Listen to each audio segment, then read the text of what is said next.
दोस्तों, जैसा कि हम सभी जानते हैं कि महाभारत का सबसे बड़ा धनुर्धर अर्जुन को माना जाता है और यह भी माना जाता है कि उनके युद्ध कौशल की वजह से वह अजय थे, अर्थात अर्जुन पर कोई भी विजय प्राप्त नहीं कर सकता था। परंतु आज हम आपको महाभारत का एक ऐसा किस्सा बताने जा रहे हैं जहां अर्जुन न सिर्फ युद्ध हारा बल्कि मारा भी गया था। तो आइए जानते हैं कौन था वो महान योद्धा जिसने न सिर्फ अर्जुन को हराया बल्कि मार भी गिराया था और जिसे देखकर देवी गंगा खिलखिलाते हुए हंसने लगी थी। नमस्कार दोस्तों, चैनल सरस ज्ञान पर आपका हार्दिक स्वागत है। ये कथा उस समय की है जब कुरुक्षेत्र के युद्ध में विजय पाने के पश्चात युधिष्ठिर को हस्तिनापुर का राजा बनाया गया। इसके कुछ दिन पश्चात श्री कृष्ण के कहने पर युधिष्ठिर ने अश्वमेध यज्ञ करना आरंभ किया। श्री कृष्ण की आज्ञा के अनुसार यज्ञ के अश्व को अर्जुन के नेतृत्व में छोड़ दिया गया और अश्व जहां जहां जाता अर्जुन अपनी सेना के साथ उसके पीछे पीछे चले जाते। इस दौरान यज्ञ का अश्व कई राज्यों से होकर गुजरा, जिसमें से कई राज्यों के राजा ने तो अर्जुन से युद्ध किए बिना ही हस्तिनापुर की अधीनता स्वीकार कर ली और जिन्होंने ऐसा नहीं किया उन्हें अर्जुन ने परास्त कर अपने अधीन कर लिया। ऐसा करते करते अश्वमेध यज्ञ का अश्व एक दिन मणिपुर की सीमा तक पहुंच गया। उन दिनों मणिपुर का राजा अर्जुन और चित्रांगदा का पुत्र बब्रुवाहन हुआ करता था। बब्रुवाहन को जब यह मालूम हुआ कि उसके पिता उनके राज्य में पधारे हैं तो वह उनके स्वागत के लिए राज्य की सीमा पर जा पहुंचा और अपने पिता को देखते ही उनके स्वागत के लिए आगे बढ़ने लगा। परंतु अर्जुन ने बब्रुवाहन को रोकते हुए कहा कि अभी मैं तुम्हारा पिता नहीं हूँ बल्कि हस्तिनापुर का प्रतिनिधि हूँ, इसलिए क्षत्रिय धर्म के अनुसार इस समय तुम्हें मुझसे युद्ध करना चाहिए। ठीक उसी समय अर्जुन की दूसरी पत्नी उलूपी भी वहाँ पहुँच गई और बोली, हे पुत्र, तुम्हें अपने पिता के साथ युद्ध करना चाहिए और अगर तुम युद्ध नहीं करोगे तो ये तुम्हारे पिता का अपमान होगा। माता की आज्ञा पाते ही बब्रुवाहन युद्ध के लिए तैयार हो गया।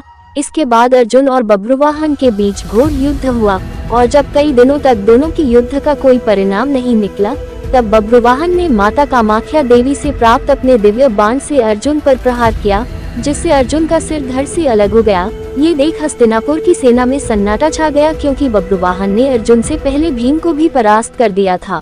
दूसरी ओर जब ये बात श्री कृष्ण को पता चली तो वह उसी वक्त द्वारका से मणिपुर के लिए निकल पड़े और अर्जुन की माता कुंती भी अर्जुन की मृत्यु की खबर सुनकर मणिपुर के लिए निकल पड़ी। मणिपुर राज्य में पहुंचकर अर्जुन को धरती पर पड़ा देख श्री कृष्ण को गहरा धक्का लगा। तभी श्री कृष्ण ने देखा कि पास ही में खड़ी हुई देवी गंगा खिलखिलाते हुए मुस्कुरा रही थी। इतने में ही कुंती भी वहां पहुंच गई और अपने पुत्र अर्जुन के शव को अपनी गोद में रखकर विलाप करने लगी। कुंती को विलाप करता देख देवी गंगा से रहा नहीं गया और वह बोली, हे कुंती, तुम व्यर्थ में ही रो रही हो। तुम्हारे पुत्र अर्जुन को तो उसके कर्मों का फल मिला है। मेरा पुत्र भीष्म इसे अपने पुत्र की तरह स्नेह करता था, फिर भी इसने शिखंडी का सहारा लेकर मेरे पुत्र भीष्म का वध कर डाला। मैं भी उस समय ठीक ऐसे ही रोई थी जैसे कि तुम आज अपने पुत्र के लिए रो रही हो। मैंने आज अपने पुत्र के वध का बदला ले लिया, क्योंकि आज जिस दिव्य अस्त्र से बब्रुवाहन के द्वारा अर्जुन का सिर धड़ से अलग हुआ है वह मेरे द्वारा ही प्रदान किया गया था। देवी गंगा के मुख से बदले की बात सुनकर श्री कृष्ण हैरान हो गए और बोले, हे देवी, आप किस बदले की बात कर रही हैं? आप किस किस से बदला लेंगी, अर्जुन से या अर्जुन की माता कुंती से? आप एक माता से प्रतिशोध कैसे ले सकती है? इस पर देवी गंगा कहती है कि हे वासुदेव, आप ये तो जानते ही है कि अर्जुन ने मेरे पुत्र का वध उस समय किया था जब वह निहत्था था। जब अर्जुन का ऐसा करना उचित था तो अर्जुन के ही पुत्र द्वारा उसका वध कराकर मैंने क्या गलत किया?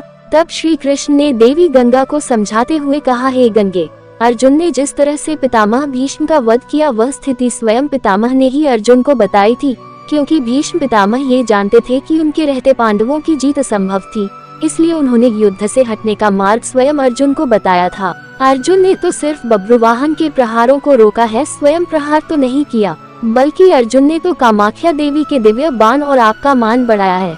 श्री कृष्ण की बात सुनकर देवी गंगा दुविधा में पड़ गई और तब उन्होंने श्री कृष्ण को इस दुविधा से बाहर निकलने का मार्ग बताने को कहा। तब जाकर श्री कृष्ण ने देवी गंगा को प्रतिज्ञा वापस लेने को कहा। इसके बाद देवी गंगा ने अर्जुन के सिर को फिर से जोड़े जाने का रहस्य बताया। तत्पश्चात श्री कृष्ण ने अर्जुन की दूसरी पत्नी और बब्रुवाहन की सौतेली माँ उलूपी से प्राप्त नागमणि से अर्जुन को पुनः जीवित कर दिया। तो दोस्तों, आशा करते हैं कि आपको अर्जुन की मृत्यु और देवी गंगा की यह कथा पसंद आई होगी। अगर पसंद आई हो तो इसे ज्यादा से ज्यादा शेयर करें। साथ ही ऐसी और पौराणिक कथाओं को सुनने के लिए हमारे चैनल को अभी सब्सक्राइब करें। फिलहाल आज की वीडियो में बस इतना ही। वीडियो अंत तक देखने के लिए धन्यवाद। जय श्री कृष्ण।